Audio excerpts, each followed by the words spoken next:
गड़बड़ झाला, ये एसआईआर तो एक इतना बड़ा सिरदर्द बन गया है कि यूपी बंगाल दोनों ही राज्यों में स्थिति ऐसी है कि सत्ता पक्ष, विपक्ष तो परेशान था ही, सत्ता पक्ष भी परेशान है।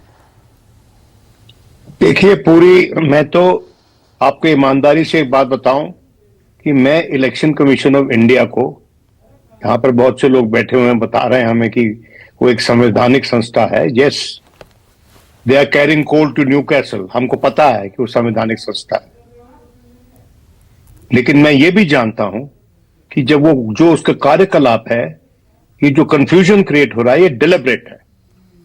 किसी भी ईमानदार इलेक्शन कमीशन को रोज एक निर्धारित समय पर प्रेस कॉन्फ्रेंस करनी चाहिए और जो भी सवाल हैं जनता के या प्रत्याशियों के या पॉलिटिकल पार्टीज के या किसी संस्था के, उसका जवाब ईमानदारी से देना चाहिए। ये इलेक्शन कमीशन तो गुरिल्ला वॉरफेयर में बिलीव करता है भाई। ये इलेक्शन कमीशन है क्या ये, या गुरिल्ला वॉरफेयर है ये? इसका तो चेहरा नजर नहीं आता हमको। ये आता है, अटैक करता है, घुस जाता है कहीं जाके। ये लोकतंत्र है कि गुरिल्ला वॉरफेयर है? मैं बताना चाहता हूं बड़े माजरत से, बहुत रिस्पेक्ट से, कि आज के दिन जो सत्ता पक्ष की तरफ से इलेक्शन कमीशन के पक्ष में बोल रहे हैं, अगर वो विरोध पक्ष में होते, ऑपोजिशन में होते, तो दूसरा राग अलाप रहे होते। ये जानते हैं, इनके मन में ये समझते हैं इस बात को।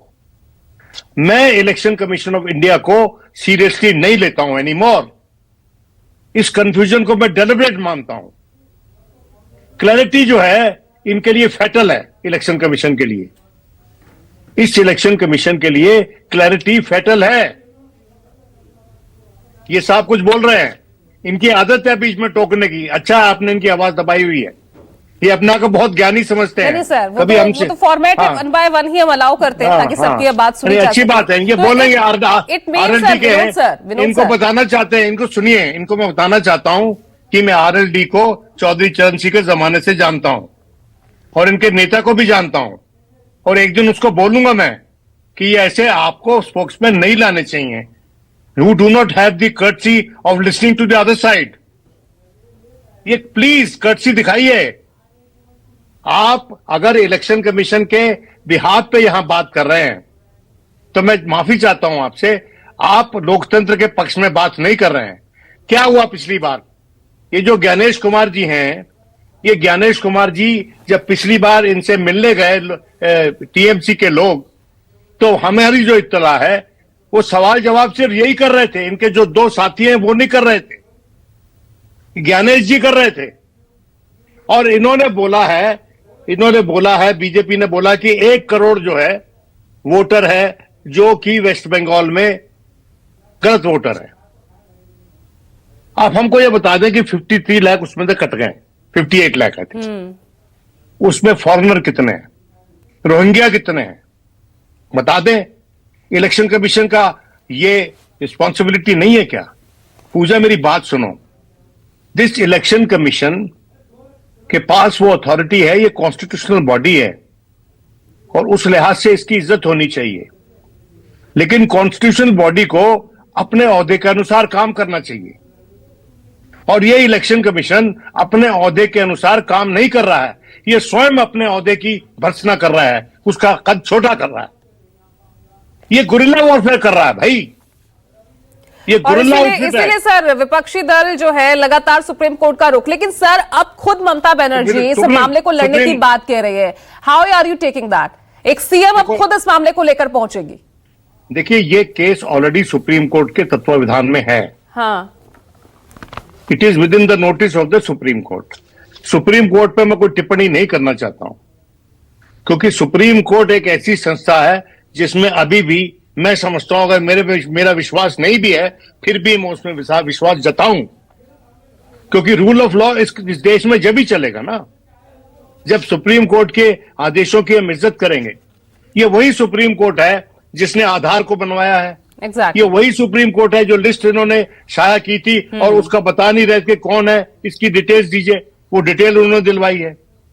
और यहां पर वो लोग जिन्होंने अपनी पूरी जिंदगी विपक्ष में काटी है, और आज के दिन खुशकिस्मती से सत्तारूढ़ दल में है, वो हमको समझा रहे हैं भाई कि सुप्रीम कोर्ट का क्या दायित्व है। किस एक पॉलिटिकल पार्टी का आप मुझे नाम बता दे जिसने ये कहा हो that we do not want an SIR.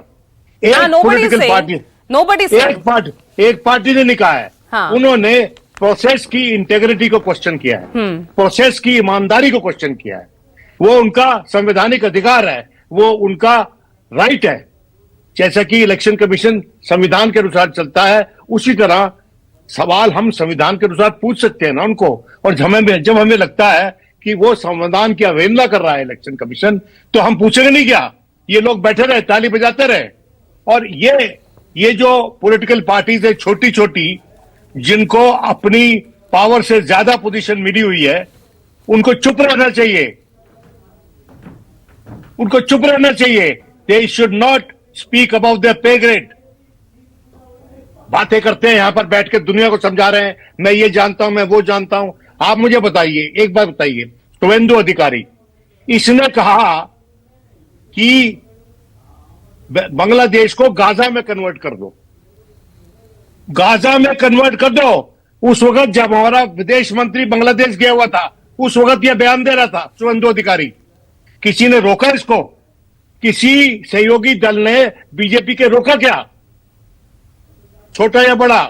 और मेरे दोस्त है गोपाल कृष्ण अग्रवाल जी, सभ्य आदमी है, शालीन आदमी है, हम डिसएग्री करते हैं लेकिन then we agree to disagree. इनसे ही पूछ लीजिए आप, क्या किसी सभ्य व्यक्ति का बयान था क्या ये कि गाजा में तब्दील कर दो बांग्लादेश को, जब हमारा विदेश मंत्री वहां बैठा हुआ था? ये लोग बोलते हैं कि इज्जत करो संविधान की और सिलेक्शन कमीशन की। अभी भी सुप्रीम कोर्ट में कई याचिका एसआईआर को लेकर चल रही है, बिहार को लेकर भी अभी भी सुनवाई तो चल ही रही है और बिहार में चुनाव भी हो गया। देखिए मेरी बात सुनिए, सुप्रीम कोर्ट के बारे में आप सवाल पूछ सकते हैं 20, हाँ, लेकिन सच्चाई ये है कि आप मुझे बताइए कि कितनी बार पब्लिकेशन ऑफ ड्राफ्ट रोल मुलतवी हुआ यूपी में अभी तक? कितनी, 5-6 बार हो चुका है ना, ये 4-5 बार हुआ है। इन्होंने उसकी डेट तब्दील की, बदली है, बार बार लगातार बदली है। इससे साबित होता है 3 बार तो हो चुका कि timing of this SIR is imperfect. वो भी उसका इलेक्शन दूर है। अगर उसका इलेक्शन जिसका दूर है उसके लिए टाइमिंग इम्परफेक्ट है, तो वेस्ट बंगाल के लिए कैसे परफेक्ट है? ऋतुराज झा,